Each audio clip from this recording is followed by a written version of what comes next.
Suud bin Ebi Mahfuz. Kendisi aslen Filistinli olup şu an kendisi Ürdün parlamentosunda milletvekili yapmaktadır. Bismillahirrahmanirrahim. Elhamdülillahi Rabbil alemin ve la akibetu lil muttaqin. Ve la udvane alel zalimin ve salatu ve selamu ala Resulina Muhammedin ve ala alihi ve sahbihi ecmaîn. أجدادكم قبل 800 عام كانوا شيوخ أجدادنا. أجدادكم كانوا علموا أجدادنا. أهلكم أهل بطمان وأهل شرماط وأهل هكاري وأهل وان وأهل ديار بكر قبل هذه المرة حررونا من الصليبيين. نحن العرب في فلسطين كنا محتلين، فجاء أهل الجبل الكرد المسلمون السنة الشوافع مع صلاح الدين وحررونا، ولا زال أبناؤكم لدينا هناك. Bizim dinimiz bir, kıblemiz bir, kanımız bir, ruhumuz bir. Herhangi bir farkımız yok. Yani ben burada aramızda bir fark görmüyorum. Yani hep ve burada ben kendimi gurbette, yabancı bir memlekette hissetmiyorum. Çünkü biz bir milletiz, bir ümmetiz. Ve siz bizim ailemizsiniz, biz sizin çocuklarınızız. Yani ben burada sizin çocuğunuz olarak siz de benim ailemsiniz. Ve sizin dedeleriniz daha 800 yıl önce bize dinimizi öğrettiler. Biz Haçlı saldırılarına maruz kalmışken sizin dedeleriniz Selahaddin Eyyubi ile birlikte bizi Haçlılardan kurtardı ve bizim Müslüman kalmamızı bize verdiler. Bizi bu konuda muvaffak oldular ve biz size borçluyuz. Ben burada size şunu demek istiyorum, şunu söylemeye geldim hatta. Biz size karşı borçluyuz. Siz zamanında bize dinimizi bize öğrettiniz. Bu anlamda gelecek nesile, sizlere, hepinize teşekkür ediyorum.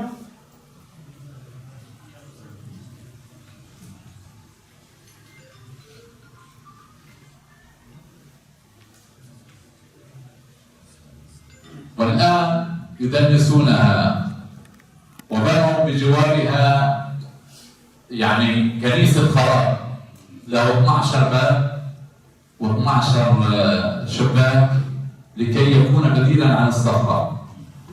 Şu an hemen yanında bir kilise yapıyorlar. 12 pencereli alternatif olsun diye, Kudüs Mescid-i alternatif olsun diye hemen yanında bir kilise oluşturuyorlar. Tek hedefi esasında Mescid-i Aksa'yı oradan yok edip onu yerine getirmektir. كل يوم الآن منذ 3 أشهر زحوف اجتياحات اقتحامات ويأتون بحجابات وبدع وأدعية مكذوبة يضعونها في المسجد الأقصى القبلة الأولى. Kaç aydır az önce gördüğünüz o bid'at türü şeyleri, yazıları, duaları, örtüleri vesaire Mescid-i Aksa'nın bazı yerlerine atıyorlar. Bu bid'at türü şeyleri yok etmeye çalışıyorlar. Aksa gerek yer üstünde olarak gerek yer altında olarak tehdit altındadır. Birazdan açıklayacak yer altında ilgili. هذا تحت الأقصى في الأنفاق، الأقصى معلق بالهواء، أقام متاحف. Şu an Mescid-i Aksa'nın altı, şu an gördüğünüz resimler Mescid-i Aksa'nın altındaki resimlerde altını müze yapmışlar. Şu an Mescid-i Aksa bir askıda gibidir çünkü altının hepsi boşaltılmış. Yani herhangi bir şeyde Mescid-i Aksa'nın yıkılması söz konusu. هذا اليهودي الأمريكي يقول لا نريد أن نرى قبة الصخرة، نريد الهيكل. Şu Amerikalı Yahudi, gördüğünüz Amerikalı Yahudi diyor ki biz Kubbet-i Sahra'yı görmek istemiyoruz. Bizim Mescid-i Aksa'nın görmek istediğimiz şey şu projesi olan heykelin dikilmesidir. Biz onu istiyoruz.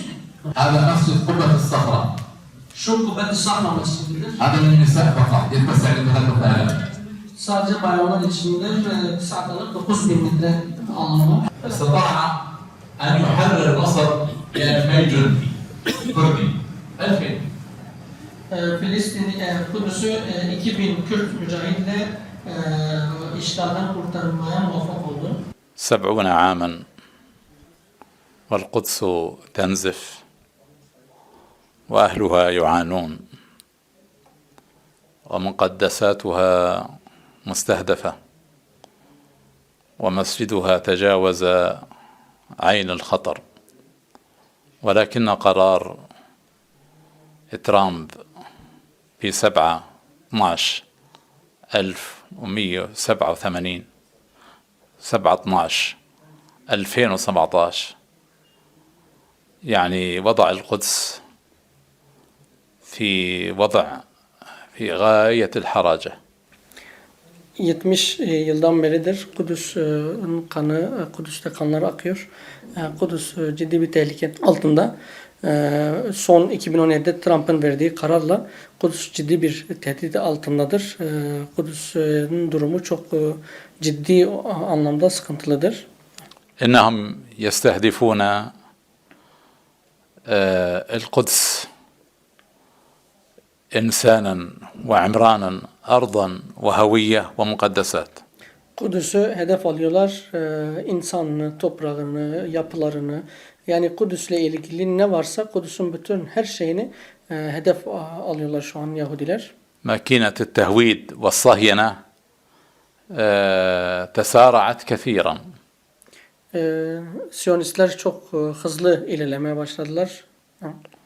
وصدر قرار من الكنيسة بقانون يهودية الدولة ويهودية العاصمة قومية الدولة يعني بلا إسلام ولا مسلمين ولا مقدسات. Kiliseden çıkan karara göre devlet Yahudi devleti olacak. Kudüs devlet başkent Yahudi bir başkent olacak. İslam adına ne varsa her şey oradan silinecek. Tamamen Yahudileşecek. واليوم سمعت عندكم كلاما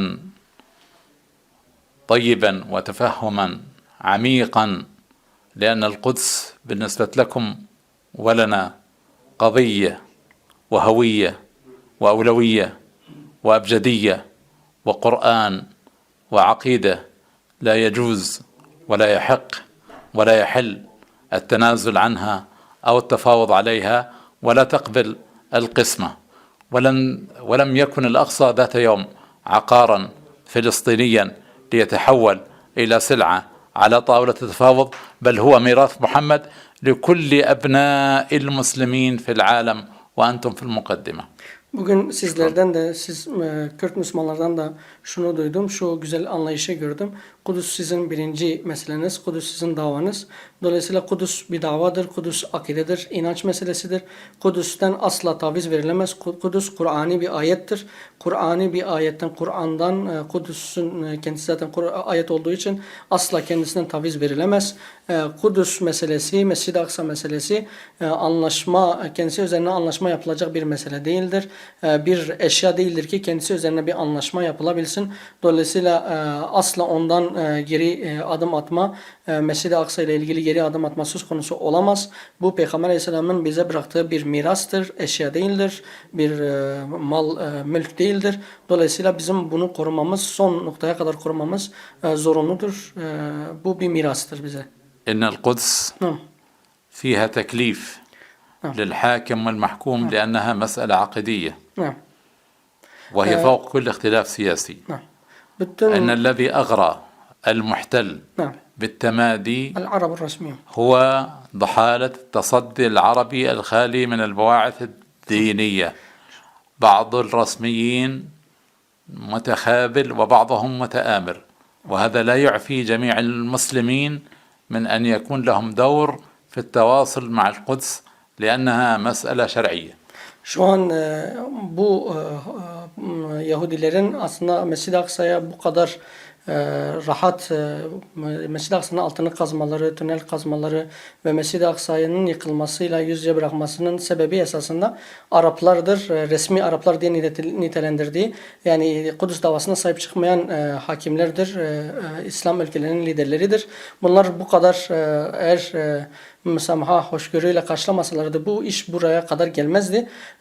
Dolayısıyla İslam, yani Kudüs akidedir. Kudüs inanç meselesidir. Hakim olanlar, yöneticiler eğer buna sahip çıkmazsa, bunu Kudüs davasını sahiplenmezlerse onların hükmü altında olanların buna, yani Kudüs'e yardım etmeleri zorunlu taşıyor. Dolayısıyla hakimler, yöneticiler bu işi yapmıyorlarsa Müslüman toplumun Kudüs'ün yardımı için, Kudüs'ün kurtarılması için, bu tehditlere karşı Kudüs'ü savunmak için Müslüman toplumun bir an önce kendisi üzerine düşen bu sorumluluğu, şer'i sorumluluğu yerine getirmelidir. Çünkü Kudüs'ü kurtarmak şer'i bir sorumluluktur. Zira Kur'an'da geçen ve bahsi geçen bir şeydir. Dolayısıyla bizim akidemize dayanan bir meseledir. Bu akidevi meseleyi de korumamız, bunu savunmamız zorunluluktur. Bize şer'en üstümüze, bizim boynumuza yüklenen bir sorumluluktur.